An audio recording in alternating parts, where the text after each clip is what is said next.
There we go. I'm a new assistant professor at the University of Hokkaido in the Center for Human Nature, Artificial Intelligence, and Neuroscience. And today I'm going to be presenting some recent research that was just recently submitted, and it was alongside Mark Anderson at the Interacting Mind Center at Aarhus, Felix Scholler at MIT Media Lab, and Julian Kiverstein from the Department of Psychiatry at Amsterdam University Medical Center. And just before I get started, I want to tip my hat also to Lars Sandved-Smith for lots of discussions about the modeling and the maths behind our ideas. It's not going to feature much in our talk tonight because I only have 20 minutes to present a few ideas in a row, but it will definitely feature in, it definitely features in our work, and it'll be the core of our work going forward, looking at these things as well. So the puzzle that we started with was an old puzzle, you know, Noel Carroll pitched this as a puzzle back in 1990. It's probably earlier than that. And it's called the Paradox of Horror. And essentially it asks, how is it that we can enjoy, and I'm going to push that tonight and even say not only enjoy, but flourish because of experiencing challenging emotions like disgust and fear because of engaging with horror. That seems weird, that we would like to do that and that we grow from that. And the puzzle is especially interesting for people doing predictive processing and active inference, right? Because it amounts to asking, why would agents whose modus operandi is to reduce surprise, why would they not only sometimes enjoy uncomfortable volatility, but even go out of their way to create volatility? That sort of seems like it's against the sort of basic hardware. It's not, and you don't have to look very deep to see why that's the case, but that's where we started. I want to start by just saying that, you know, the fact that we love surprise is, it's beyond a doubt. And it's not only humans who love surprise. Lots of different animals like surprise. I don't know if you've seen this video before, but it's worth looking at. Have you seen this before? Anybody? Good. So he shows the fruit in the cup, dumps it under his leg. Surprise.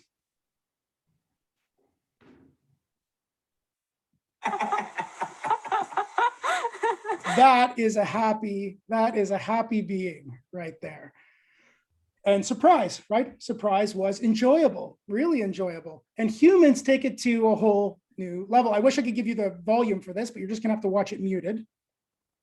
I think you'll probably remember this.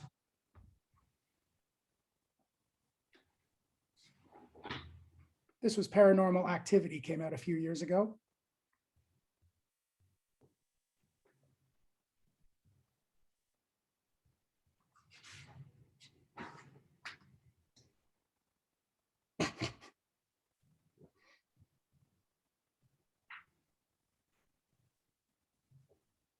Right. And to be clear, Paranormal Activity is in the top 10 highest grossing all-time rated R movies. And I love those commercials where you can see them in the night vision, you know? We go out of our way to break our own predictive models all the time. We jump out of planes, we free climb El Capitan, we push our bodies beyond their natural structure, even to the point where they're no longer functional. And, you know, lots of us have dreams of living on Mars. What a weird thing. That would be ultimate volatility for Earthlings like us. And yet it's not going to be totally surprising to meet somebody at a party who says, yeah, I'd totally move to Mars if that was available. So how do we reconcile our love of the unpredictable with our hard-coded drive to predict well? And the answer, I think, and that's why I'm presenting it at this workshop, has to do with an updated version of what affectivity is doing in the predictive system. We spoke about it quite a lot yesterday, so I'm going to go a little bit quick, but because there may be new people here tonight, I do want to make sure that we have some of the technical bits here. So I think it's worth going through. Our first attempts to look at interception through the active inference lens really started by looking at it in the same way as we were looking at extraception or proprioception, except that the sensory signals that were going to the brain, that the brain was trying to predict, were those ones coming from inside of the body. So gastrointestinal, urinary tract, reproductive tract, circulatory system, respiratory system. That's what the signals were. And feelings, specifically hunger, thirst, air hunger, sexual arousal, orgasm, nausea, temperature, itch, pain, those all emerged in this new model as top-down predictions about the hidden causes that underlied those physiological changes. It wasn't long after it first came out that affective neuroscientists sort of got their teeth into it, people like Lisa Feldman Barrett and Mika Allen, and they started progressing the story further. They started noting that actually interception is probably going to play a special role in the hierarchy. It's not going to be exactly like the other streams. We started hearing things like interception in the brain was like a pacemaker, grounding the other predictions, making sure that the organism was able to stay within those tight bounds that keep it alive. It was also not long before we started to get a sense that interceptive signals were probably playing a special role in setting precision weighting. That was also quite early. If you don't know the framework very well, precision here, just remember, is it's self-estimated uncertainty of error streams, right? So it's our own prediction about how reliable some stream is. And it makes sense that precision would be more strongly related to interception because precision ends up being the sort of the hero of this framework. Wherever precision is turned up, those errors are the ones that get to drive the system. They're the ones that get to really change how the system is self-organizing. And you want changes in the body to have a loud voice when it comes to how precision is being set, because the primary thing we're trying to predict, the reason why we're trying to predict the world is because we're trying to stay alive. But that's not the whole story. And more recently, and I was so thrilled to see actually all the talks that we had yesterday touched on this a little almost, and it's so great. A new version of the story, well, a new addition to the story is coming out right now for another way that affect is playing a role in setting precision. And that's the one I'm most interested in today. So to see that role, it's good to start by remembering that in active inference, the classical view of reward is flipped on its head, okay? So rewards here are reimagined as just highly expected states. And then the reward circuitry, including dopamine systems, which we widely believe are setting precision, they tune the animal specifically to opportunities to reduce the error between those highly expected states. So for the fish, that's being in the water, and the current state of the animal, which for the fish is out of the water, okay? And so that gives us a new way of thinking about valence, which is pretty exciting. So the positive and negative feelings that were originally associated with progress towards or away from rewards are now thought to be marking predictive progress, towards highly expected states. So notice here that feelings don't only emerge because of top-down predictions about what's going on in the body. That was the earlier idea. We also see a subset of feelings emerging as second-order information. It's telling us how well we're doing at predicting. So it's not just a prediction about the body, but how well we're predicting across domains. So we've been looking at this over a couple of papers. There's a few of our papers if you're interested. And we've been thinking about how affective changes can be valuable information for a system by helping it select policies. But this really got off the ground with Hesp et al.'s new paper, which is now 2021, although the preprint was out in 2019. If you don't know this paper and you're interested in this topic, this should be your next read. Simply put, we feel good when we do better than expected at reducing free energy, and we feel bad when we don't. And those feelings make us more or less confident. They turn the precision up or they turn the precision down on the actions that we select. So the take-home message is, and this is the cool part for me, we literally feel our way to optimization. Feeling here is playing a role in tuning us to the world. And this adds, if you take the time to consider what that addition means, it adds a really crucial point to the story that I think it's worth us really taking the time to appreciate. Given that precision is adjusted in this way, we will inevitably be drawn into the world to seek out better than expected slopes of error reduction, right? So just like we heard Pablo and Slava say yesterday, the world literally solicits engagement relative to where we can find the best slopes for error reduction. We are literally slope chasers, as Andy Clark likes to say, and we are tuned to go out and find the best slopes. That's why the dark room really isn't an issue. I think this is the best answer for why a dark room isn't an issue. In a dark room, as soon as it's too well learned, there won't be any good slopes there anymore. And the affective system will start kicking up negative affect. We're looking for the right kinds of slopes out in the world. I want to make sure that it's clear that this isn't a sort of ad hoc add-on, right? We're not just sort of solving the dark room problem by adding a feature. As soon as you have a deep temporal model, right? So that means as soon as you recognize that we are predicting things about the future, then it matters that we're not just reducing error now, but we're reducing error over time. And it turns out that in our kind of volatile environment, being attracted to errors that we can learn from, those places where we can find the best slopes, the best learning rates, means that we're constantly growing in our error reducing abilities. So the best way to keep error at a minimum over a whole life turns out to be the kind of organism that's attracted to constantly growing in our error minimizing capabilities. And that's what that system allows for us. So where do we find the best slopes? Well, researchers have told us this for a long time. Too much error means we're in too much volatility to get a hold of the lessons, so there's nothing to learn out there. Too close to what we know, and it's boring. We're always looking for that juicy middle ground, which is what curiosity researchers for quite a while now have called the Goldilocks Zone. And we see this in babies. Babies love just the complexity over what they know. We see it in rats. If you put a rat in a maze with varying complexities of rooms, they tend to frequent the room just above the room that they know best. And we're already using this successfully to build curious robots. So it's been around for quite a while.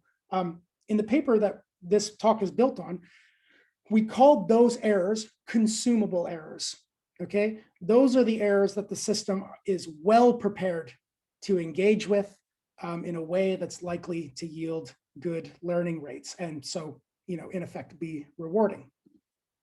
And we see this tendency to find consumable errors, especially in how children play. This is a preprint paper by Mark Anderson and Andreas Rupstroff, and it's fantastic. So definitely check it out.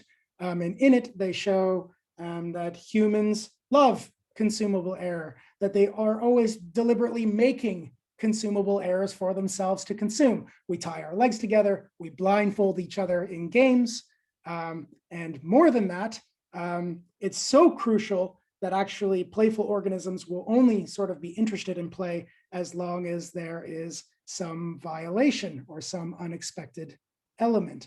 And you can imagine that if we're always chasing that unexpected element, we can start with doing handstands on our living room table, but eventually we need to do them on the edge of a building, perhaps, like here in the picture. Okay, if you're with me so far, this is what I'm really interested in, which is recreational fear. And I think it's a fascinating example of how we go about producing interesting consumable errors in just this sort of way. Children love it or can love it when a caregiver sort of chases them like a monster, right? Teenagers love it when they see an alien burst out of the chest of a starship captain. And to add some research meat on this is another great paper by Mark Anderson and colleagues. They took 110 participants and they put a heart rate monitor on them, and they ran them through a horror house, which included real life people like this gentleman here. This is a picture from the actual horror house, dressed like a pig with an active chainsaw chasing them. So it's a really quite visceral experience.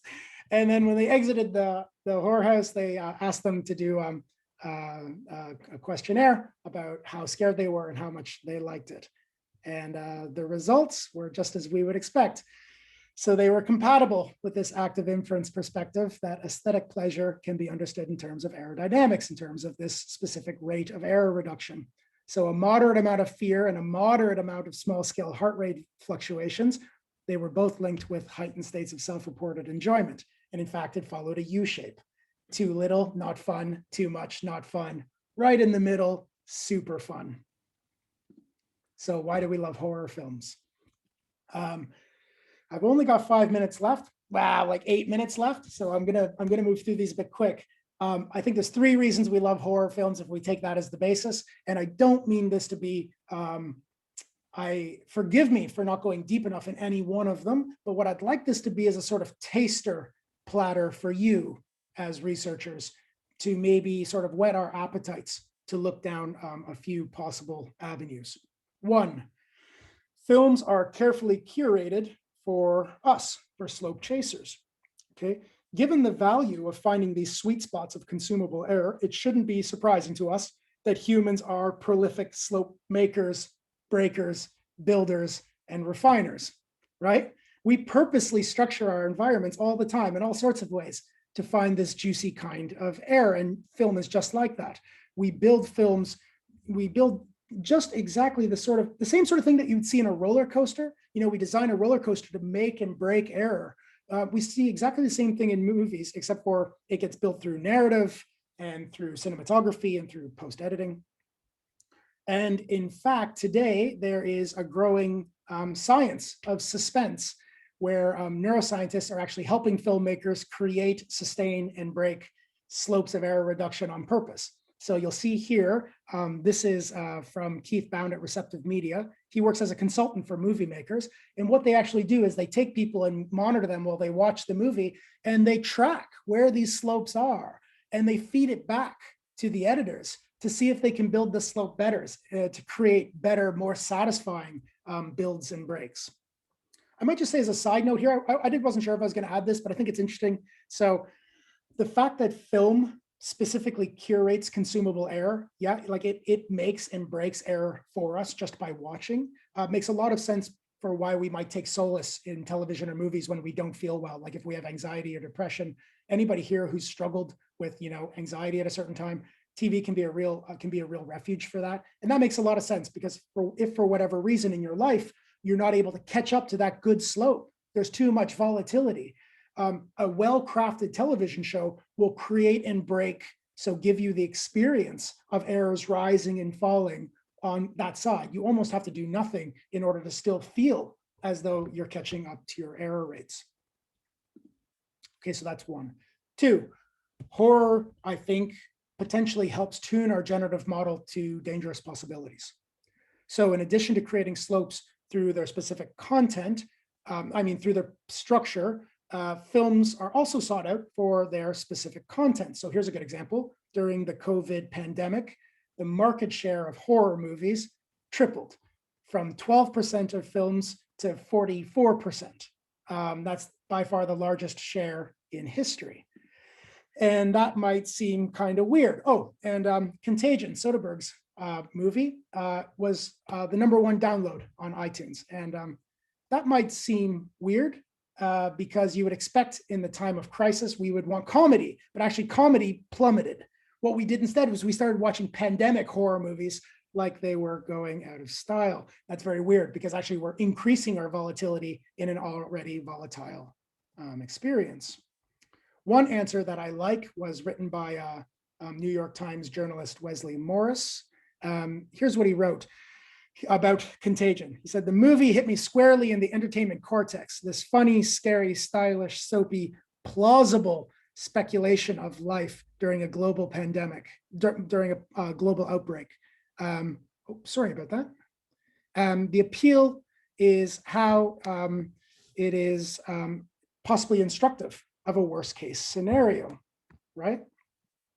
So horror films here could potentially be teaching us something. So I want to say something a little bit technical here. So sorry if it's a bit deep, but for predictive systems that have a temporally deep model, okay, that is they're modeling the future, then the actions that they select are based on predictions about how much free energy a certain action will reduce going into the future, okay? And we succeed at that because in part, because we're sort of considering counterfactual possibilities, and then we're picking the best candidate. That's sort of the idea. So the better our model of how things evolve over time, the better we are at selecting reliable behaviors now that will reduce free energy going forward into the future. So it's no wonder that we're always imaginatively going back over past scenarios and playing them out again, or imagining what future scenarios will be like. Okay, what we're doing there in part is we are imaginatively foraging for insights about error reducing possibilities from our past encounters and from possible future encounters. And I think movies might do the same thing. So they offer us sort of an external version of what we do internally, imaginatively all the time. They're helping to refine our predictive models by introducing us to scenarios and, more importantly, agents responding to those scenarios. And then we, as good Bayesian learners, we're predicting what happens next while we watch, and we're updating our models relative to the potential outcomes. And keep in mind that epistemic prediction error, resolving epistemic prediction error, that is getting our models to be better, is just as rewarding as reducing pragmatic prediction error, that is eating food when you're hungry. They're both rewarding. So we feel good when we get better models, right?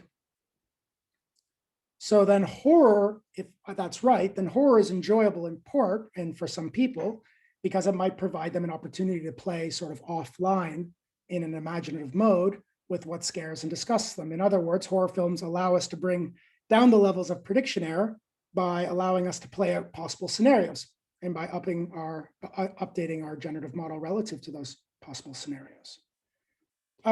Two things quick. Oh, I'm a little bit out of time, aren't I? Actually, I'm going to save this, and if it's interesting, we'll come back to it in the discussion. I want to get on to the third point so that we can get to the Q&A. Last but not least, but I think the most interesting, horror films give us an opportunity to learn and so optimize about our own affective responses. Okay, so one thing important that we're learning when we engage with horror is we're learning about our own responses to a changing volatile environment. We're learning about our own aerodynamics. We're learning about what it's like to have affect go up and down and tune our precision. Again, we don't have much time to talk about it today, but there's really great opportunities here for deep modeling. So recent work by Lars Sandved-Smith and colleagues uncovered the real power of attending to attention in meditation using active inference. And the thing that they showed was that by investigating attention, by modeling attention for ourselves, and really that's modeling a part of the precision machinery, that allowed the system to then take precision. So for everybody here who knows a little bit more about the framework, you're able to take precision as an observation now. So before, where you're observing the world, making predictions, and precision was tuning, we now lower that all down and you make precision into an observation, which means you can now make predictions and optimize over precision. The result was that by attending to attention moving over and over again, a whole new level of control opened up, where the system was now able to better predict and so optimize how precision was being set, how attention was being allocated. And we suspect that the same thing could be going on here. Exposing ourselves in safe situations to the changing dynamics, and so our precision deployments when we're watching horror movies, would allow the system to better predict and so further optimize those sorts of changes. If that's a bit opaque, let me make it more obvious. So one quick example would be that over time, we might notice that anxiety through repeated experience is always finite. It rises and falls naturally, right? And when you know how anxiety tends to rise and fall, when you begin to model for yourself how those slopes of error reduction go, then you can really tune into what matters. So for example, when I give a talk, I'm always anxious. But I've given so many talks that I know exactly how my anxiety tends to go, which means I barely notice it at all. And it doesn't drive a lot of my policy selection. Otherwise, I would call in sick or something instead of give my talk, right? But if my anxiety was to prolong past my talk for 1 or 2 days, that would be newsworthy. That would really show up in my experience as something to pay attention to. So just like Sander van der Kraus originally said in one of these early papers, that it's not the momentary errors that necessarily matter. We always have error, but not all of them are newsworthy. Rather, what tends to matter most is changes in our slope of error reduction. So the fact is that to make better predictions about our own responses like this, we need to have lots of those responses in order to model and understand them better. And I think that's what controlled scares can do for us, or at least I think it's a potentially interesting way to think that controlled, fun space, safe space scares would help us to update our models about how errors rise and fall when there's anxiety-inducing stimuli, which helps us better understand our mechanism, which helps us select our behaviors better. And of course, this aligns with lots of horror research that's out there right now. Just a couple of studies, 2018 showed that being scared helped us gain a sense of mastery over our fears. Margie Kerr, author of Scream, did some preliminary research on Fun Scary and showed that through repeated scares, people were able to tolerate stress more. But here's the real winner, I think. Coltan, Scrivener, and colleagues' most recent work, and this is one you're definitely going to want to check out.